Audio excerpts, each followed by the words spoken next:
Good morning everyone. बच्चों आज हम नया कंसेप्ट पढ़ते हैं बेटा, और ये कंसेप्ट बोर्ड के अकॉर्डिंग इम्पोर्टेंट है, आपको पढ़ना। Okay, so now start. Prove that root two is a irrational number. Proof करना है रूट टू क्या है, इरेशनल नंबर है। तो सबसे पहले हम क्या करेंगे बेटा, लेट करना होगा, आपको एज्यूम करना होगा। क्या एज्यूम करना होगा कि रूट टू आपके पास जो बना हुआ है, root two is a rational number. आपको लेट करना है कि रूट टू क्या है, एक रैशनल नंबर है। ठीक है, आप इसके अपोजिट लेके चलेंगे। आपके पास इरेशनल है तो रैशनल को आपको क्या लेट करना है, इरेशनल को रैशनल लेट करना है। ठीक है, क्यों लेट करते हैं बेटा, इसका रीजन क्या है, क्यों हम इसे लेट करके चलते हैं? क्योंकि आपको पता है कि रैशनल की अगर हम बात करें पी अपॉन क्यू की फॉर्म में होता है डेफिनेशन की, और Q is not equal to zero होता है। ठीक है, और P and Q are integer. P and Q क्या होता है, एक इंटीजर होता है बेटा। P and Q are Z यानी इंटीजर।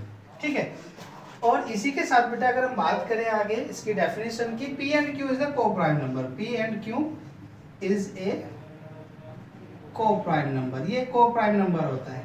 अब को प्राइम होता क्या है बेटा, कि अगर हम बात करें वन और टू, दोनों नंबरों का अगर हम फैक्टर करते हैं या आप बोल सकते हैं कि एचसीएफ निकालते हैं, तो वन आना चाहिए। अगर वन आता है तो वे को प्राइम है। तो यहाँ हम प्रूफ यही करते हैं कि आपके पास जो P बना हुआ है, P जो नंबर है वो एक किसी नंबर से 2 से डिविजिबल है। फिर हम बाद में चेक करते हैं जो Q बना हुआ है वो भी 2 से डिविजिबल है। तो दोनों नंबर किससे डिविजिबल हो गए, 2 से डिविजिबल हो गए। जब दोनों नंबर 2 से डिविजिबल हो गए तो हम बोल सकते हैं कि कॉमन फैक्टर इसका क्या होगा, कॉमन फैक्टर इज 2। दोनों में कॉमन फैक्टर कितना आ गया, 2 आ गया। और जब कॉमन फैक्टर 2 आ जाता है बेटा, तो आप बोल सकते हैं कि P and Q are not coprime number. तो P एंड Q क्या हो जाएगा, को प्राइम नंबर नहीं है। ठीक है, जब वो को प्राइम को सेटिस्फाई नहीं करता तो रैशनल भी नहीं है। अगर वो रैशनल नहीं है तो वो नंबर क्या बन जाएगा आपका, इरेशनल नंबर। तो हम ये टोटल प्रोसीजर हमारा जो इसे सोल्व करते हैं वो टोटल प्रोसीजर यही रहता है। ठीक है, तो सबसे पहले हम क्या करेंगे, late us assume that root 2 is a rational number। हमने लेट क्या किया कि रूट 2 एक क्या है, रैशनल नंबर है। तो root 2 is a P upon Q। Root 2 किस फॉर्म में लिखा है, P अपॉन Q की फॉर्म में लिखा हुआ है। P एंड Q क्या होना चाहिए, को प्राइम। तो ये क्या है बेटा, एक को प्राइम नंबर है। This is a coprime number. P and Q are coprime number, ये coprime integer and Q is not equal to zero. तो root 2 Q is equal to P। तो दोनों हमने लिखा बेटा cross multiply की, तो क्या root 2 Q is equal to P के इक्वल है। एंड स्क्वायरिंग ना बोथ साइड, दोनों तरफ अपने स्क्वायर किया। स्क्वायर क्यों किया, क्योंकि आपको रूट हटाना है।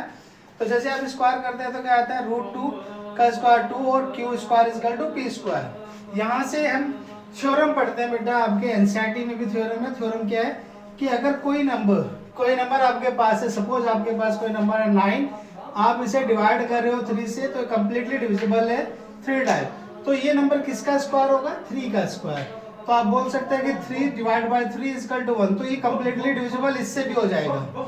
ठीक है, इसके बाद बेटा तो आप लिखते हैं 2 divides and P square and according the theorem 2 divides P and also. तो again let P is equal to 2C and where C is a some integer. आप C कोई भी नंबर कांस्टेंट ले रहे हो बेटा, वो सम इंटीजर होना चाहिए। एंड स्क्वायरिंग ना बोथ साइड, दोनों तरफ फिर स्क्वायर किया, तो क्या है, P square is equal to 4C square. तो P स्क्वायर की वैल्यू आप पुट करेंगे यहाँ से बेटा, P स्क्वायर किसके इक्वल है, 2Q स्क्वायर। तो यहाँ आप लिखेंगे 2Q square is equal to 4C square. 2 से इसे कैंसिल आउट करेंगे, 2 आएगा, तो Q square is equal to 2C square हो जाएगा।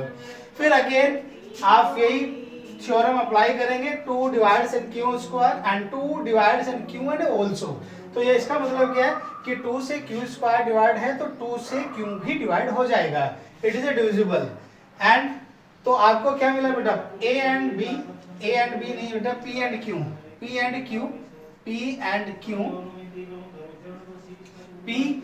Q have the common factor is. दोनों का कॉमन फैक्टर क्या है, 2 आया है।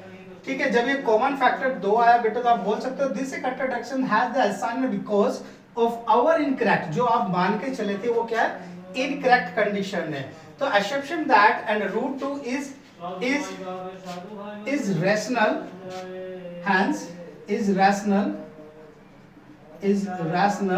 Hence root 2 is an irrational. तो हमने क्या कहा, ये जो ऑब्सेशन आप लेके चले थे कि रूट 2 एक रैशनल नंबर है, बट वो रैशनल नहीं है, वो क्या है, इरेशनल नंबर है। ये आप प्रूफ हो जाएगा आपका कि it is a irrational number. Because irrational क्यों है, क्योंकि इरेशनल होने का कारण बेटा ये है, it is a common factor 2, क्योंकि 2 एक ऐसा नंबर है जो p को भी डिविजिबल कर रहा है और q को भी डिविजिबल कर रहा है। इसीलिए आप बोल सकते हैं कि ये नंबर क्या है बेटा आपका 2 इज ए कॉमन फैक्टर। और जब कॉमन फैक्टर आपको मिलता है तो वो को प्राइम कंडीशन को सेटिस्फाई नहीं करता। जब वो को प्राइम कंडीशन को सेटिस्फाई नहीं करता है तो नंबर क्या बन जाता है, उसे आप इरेशनल नंबर बोल सकते हैं। It is a irrational number. Okay, so this is solve. Important है बेटा, इसमें 3 कंसेप्ट बनते हैं। लेट पहला है कि root 2 is a irrational, root 3 is a rational.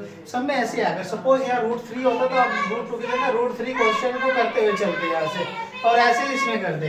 ऐसे ही रूट 5 आता है, 2 की जगह 5 यूज करते और ऐसे सॉल्यूशन करते। ठीक है, तो और इसके बाद बेटा नेक्स्ट पार्ट इसमें जो आते हैं, में आपके पास 3 + रूट 2 आता है, 2 रूट 2 आता है, रूट 3 + रूट 2 का होल स्क्वायर आता है। सभी क्वेश्चन करेंगे, अभी फिलहाल हम इसी क्वेश्चन को करते हैं। इसके बाद सेकंड क्वेश्चन जो हमारा इस वीडियो में बेटा वो है, इफ द HCF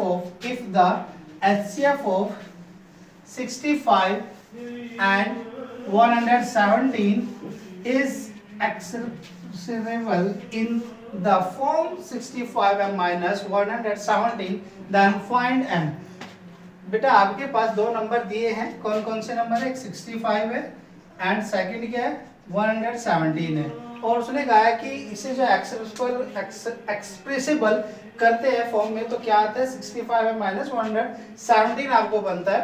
तो यहाँ से हम क्या करेंगे 65 के फैक्टर करेंगे, तो 5 से डिवाइड किया 13, 13 से डिवाइड किया 1, ऐसे इसमें करेंगे 117, 3 3 9 और 3 9 एंड 3 1 3 3 एंड 13। तो HCF आपके पास क्या नंबर बनता है बेटा, HCF of 2 number and this is HCF 65 117 is equal to 13। और ये भी आपके पास HCF है बेटा 65m minus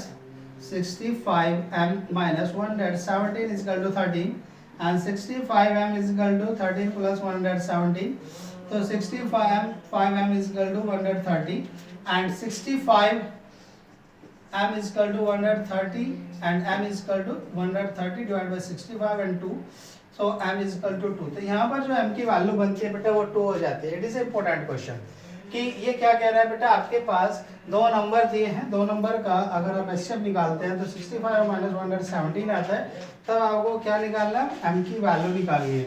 तो हम क्या करेंगे, सबसे पहले फैक्टराइजेशन करेंगे। प्राइम फैक्टराइजेशन आपके पास आएंगे 5 और 13 और सेकंड प्राइम फैक्टर 3 और 13, ऐसे आप बनाएंगे, फैक्टर करेंगे 65 और 117 के, और उसके बाद आप HCF निकालेंगे तो कितना आएगा 30।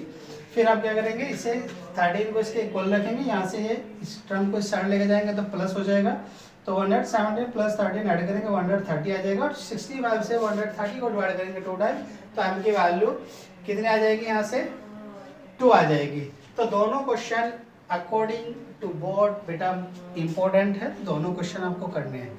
Okay, that's